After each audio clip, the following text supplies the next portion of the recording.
So I plan to cover three major talking points. First of all, I will provide a kind of overview in terms of career outlook in global higher education. And then I will talk about using specific examples about alumni job placement and their success stories. Last but not least, I will also briefly mention some kind of do's and don'ts when you are considering applying for this program. So here, basically, I'm listing here two major websites where our students are trying to find jobs, before they graduate. Because the program is created 12 years ago, or actually 13 years ago. It's my baby because I created this program. We are really specialized in training future study abroad advisors, international student advisors, international mission counselors, but also, traditional higher ed jobs like academic advisors, career advisors, but mostly academic advisors or career advisors who are working with international students, not just domestic students. I think we're very proud of that we are able to provide really intensive, tailor-made career coaching to each of our students. So when students enter the program during the first semester, they will be asked to go to these two websites and sign up a email alerts. I know this is at the beginning, but we want to train students to be good at reading job descriptions and know where to find job descriptions, how to study job descriptions, how to apply. So one of them is the NAFSA careers website. This is mostly, I would say, the most important job list website for anyone who is interested in uh, working in the field of international education. The second website is much larger. It's called Higher Ed Jobs. Yeah, I just checked a couple of minutes ago. There are about 1,100 jobs opening. Um, but all the jobs are divided into different categories. So my job is to help students to, use these websites and get ready for the job market. We don't want to let students wait until they're about to graduate, then try to understand the job market, job search, job interviews, strategies, and so on. We try to give students the intensive training from very beginning. And also important to know is our curriculum is tracking the job markets and the job market trends. So we're able to always, kind of tailor-made, not the whole curriculum, but some of the training modules, depending on what is, the kind of skill sets that has huge demand on the job market.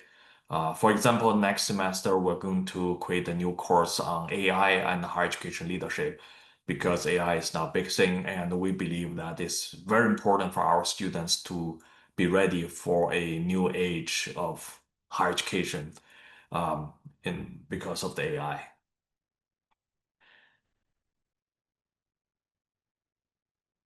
Okay, so students who went through this program, I try to divide them into three categories in terms of their job placement. On the left of the image, you see many of our students, I would say probably more than half of them, would find jobs in the field of international higher education. As I just mentioned, the typical job titles for people working there is typically international student advisors, study abroad advisors. Study abroad advisors here in North America context means mostly working with domestic students who would like to study abroad outside of the United States for short time or period. Most cases, it's not degree-seeking students. I need to explain that because this word study abroad advisors has totally different meaning in different countries and different cultures. So I just want to clarify this. And also, quite a lot of our alumni are working as international mission counselors, mostly here in America, and basically recruiting international students from all around the world here to American higher education. The second group of alumni, I consider as kind of finding jobs in the conservative, or I should say the traditional higher education field. Um, so which are typically like job titles, academic advisors, student success coaches, admission counselors, not necessarily international, but admission counselors, career advisors.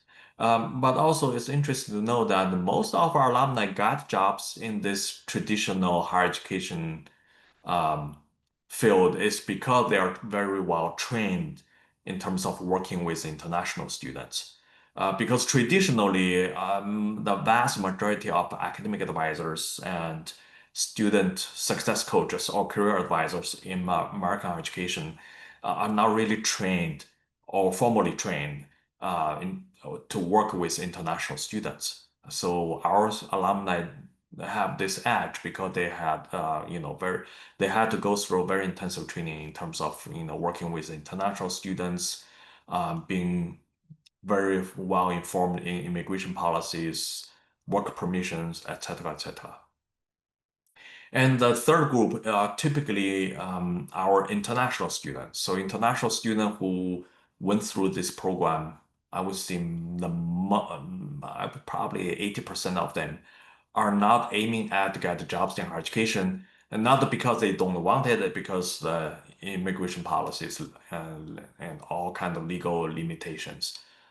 So that's why most of our international students are aiming at getting PhD admission offers, um, after graduation from this program.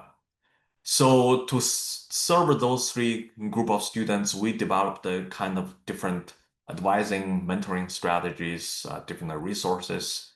But also interesting to know is if I look at our alumni, by the way, we have graduated 153 alumni at this point. I start to see a pattern, students who first choose started as to start a career in international education when they got promoted to a higher position with greater responsibilities. They tend to enter the traditional field of higher education because they have more responsibilities. They are supposed to serve more students, so they don't necessarily stay in the field of international education. And also interestingly to say is that our students, some students who got jobs, like full-time jobs for 2, 3, or 4 years, after a while, they felt like they would like to, you know, um, equip themselves with more knowledge, more skills, and they felt like just by doing the same job will not satisfy in terms of their ultimate career goals. They will just go back to graduate school and pursue PhD degrees. Um, and the same, student who graduated with a PhD degrees, our alumni, then they actually turn around and try to find administrator jobs in international education or higher education. So although we try to describe our students in three categories, but people just move and shift between the different categories. That's the nature of career development. Um, as I mentioned, about slightly more than two-thirds of our alumni so far, a total of 153, pursued the professional careers and working mostly in the field of international education, student affairs, higher education administration, etc. And then about 24% of our alumni, who are mostly international students, have chosen to pursue PhD degrees in higher education or educational research, educational science. Um, so 38 GG alumni are either enrolled in PhD program or have graduated with PhD degrees so far. And we're also very proud because we're able to provide really intensive but also tailor-made career coaching to each individual student. Our alumni job placement is very high, so 93% or above any given year. And about more than half our students typically receive job offers prior to graduation. And then on the other side, the third group, our success rate of helping students getting PhD admission offers before they graduate is also about the same number, so 93%. from 2015 till 2023. Um, I often actually got a question from prospective students asking me where did the GG alumni get their first job after graduation? I think it's important to point out we're talking about the first job. So right after graduation, what kind of jobs students, or I should say graduates, were able to get. And to provide some really concrete examples, not just describe with randomly picked job titles. By the way, there's also QR code if you like to read from our website. On our website, I provide a kind of a list of alumni's job placement in international education, student affairs, and higher education as examples. Those are the true job titles at the specific university. This is not made up. I know some programs made up job titles. We don't do that. So all these job titles and the institutions are real, and this is purely based on the first job that our graduates got. And on the right side of your screen, I also list the universities where our alumni got admission offers from. Um, like I said, we have more than 38 alumni who are pursuing PhD degrees or have already graduated. And you can see that's probably less than 20 universities because many of the university have admitted our students multiple times. But since you're here, and I would like to also share with you a kind of a glimpse into our GT alumni database to give you a better picture about where does this program bring our graduates to in terms of their career development.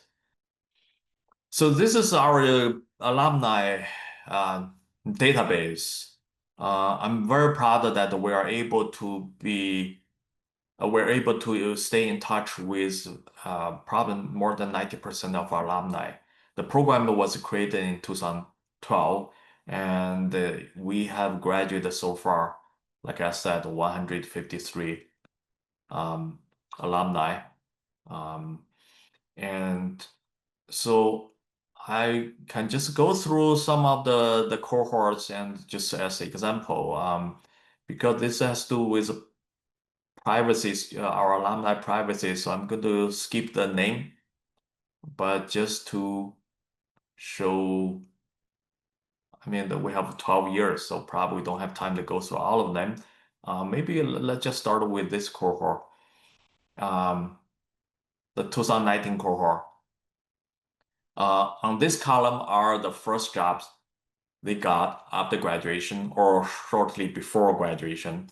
And in the middle is their second or their third jobs. It goes further. So this column, on the right side is their third job. So we are able to track our students' job placement, not just about their first job because we really pay attention to alumni support. At this program, we promise lifelong support to our alumni. So I use the word track. It's not I'm trying to, stalk our alumni because our alumni are staying in touch with me. They often, just share with me, keep me updated about their personal career development, everything. So let's just go through this. This students, after graduating from this program, he decided to pursue another master degree program in the UK. And then he graduated and got a job at the Queen Mary University of London. This is what I would love to see. Students are open-minded. It doesn't mean that you have to find a job immediately after graduation. Some students would prefer to have a different set of skills. In this case, it's marketing analytics, um, predictive analytics, which is very, very important skills nowadays in international admissions. And then another student got a job here at UW-Madison as admission counselor, and later on moved to a different unit here at UW-Madison, namely working at the study abroad office or the so-called international academic programs. The next student got first a job here at UW-Madison, working in the field of broadly speaking career services as career education coordinator. Later on, it's about after 2 years, she moved to Minnesota, and where she got a job at the study abroad office at the University of Minnesota Twin City. This is an international student, went back, work as intern at the Yonsei University in Korea, and later on became a full-time employee.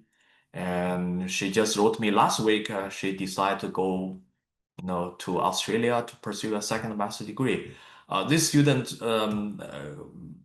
basically grew up in the Western world in the United States, so I understand that she, is kind of longing for continuing education outside of Korea.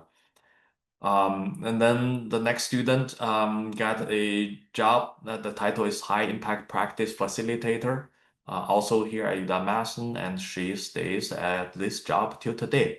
The next person got a job in the admissions office at the Christian Brothers University in Memphis and also stays there today. And the next example is an international student. He went back to China and became strategic planning and higher education policy analyst at a international branch campus. It's a King University opened a branch campus in China where he worked. After 2 years, less than 2 years, he got a mission offer and just came back to the United States. Now he is a PhD student at the University of Maryland.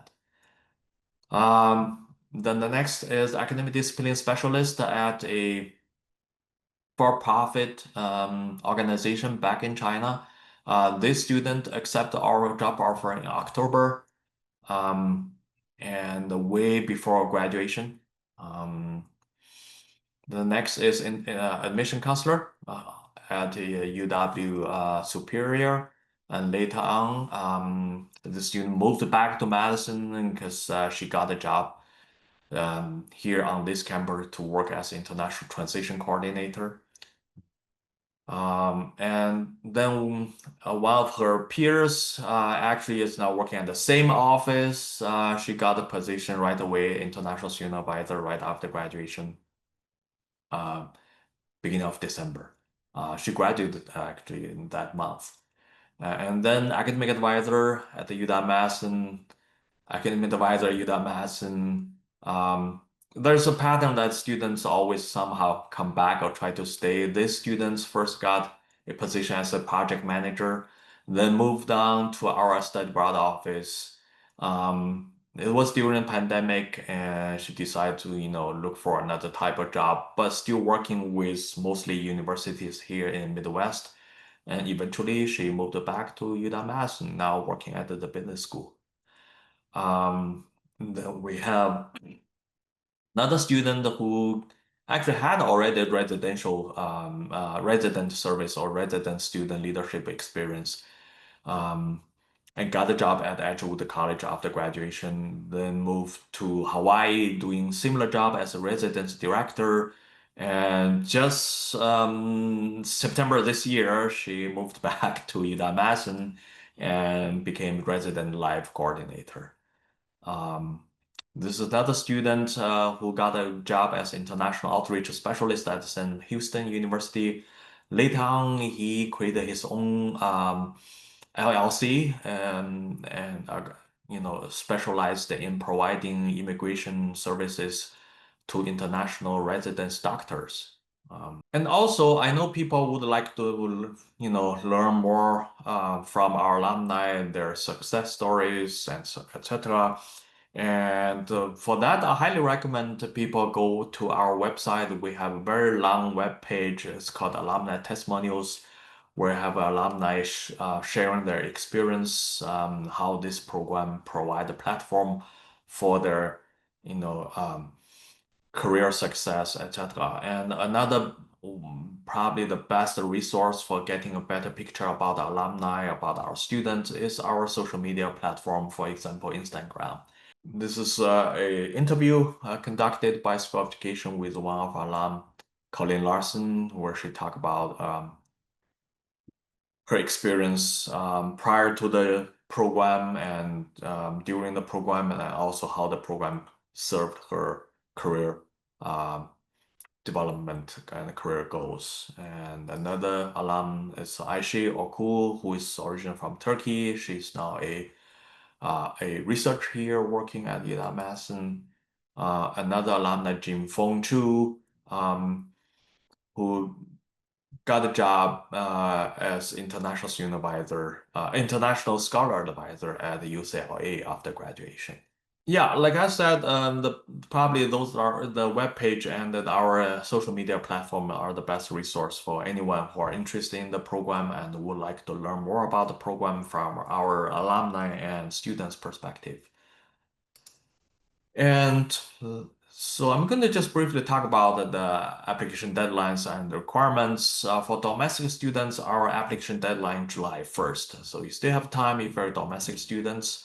For international students, our application deadline is March 31st. We are now accepting applications and we are doing rolling admission. And typically, when the application is completed, and we're trying to start to read the application and give students kind of a message, hopefully within 2 weeks. Um, we are able to, give students a message about the application review results within 2 weeks after the applications are submitted, starting December. As for November, unfortunately, I don't have access to applications yet, so there might be some delay. But from December all the way to March to April or to May or June, we try to finish the application review process within 2 weeks. And you can also find the detailed application requirements on our webpage. I think one thing I would like to just emphasize is we want to make sure that student has a bachelor degree, but it could be in any field. Our idea is if a student finished a bachelor degree, that means the student has personally experienced the American education or a higher education system in another country for at least 4 years. We think that is the most valuable perspectives. So therefore, we don't really pay attention to what was your major, whether it's in social science, humanities, civil engineering. We had students from all kinds of fields, also art, photography and everything. So bachelor degree, that's a requirement, but in any field, that's just fine. And also we have also a web page really just explain how to apply for this program. Here, I just want to emphasize that we have a instruction for writing the GC application essay.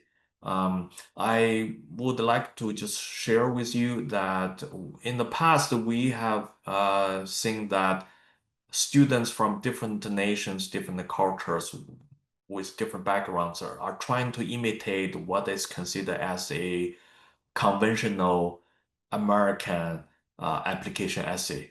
Um, and we are trying to treat students fairly and also considering each student has unique background, experience, etc. So therefore, we provide a very detailed outline for the essay so that applicants don't have to guess what we are looking for in the essay.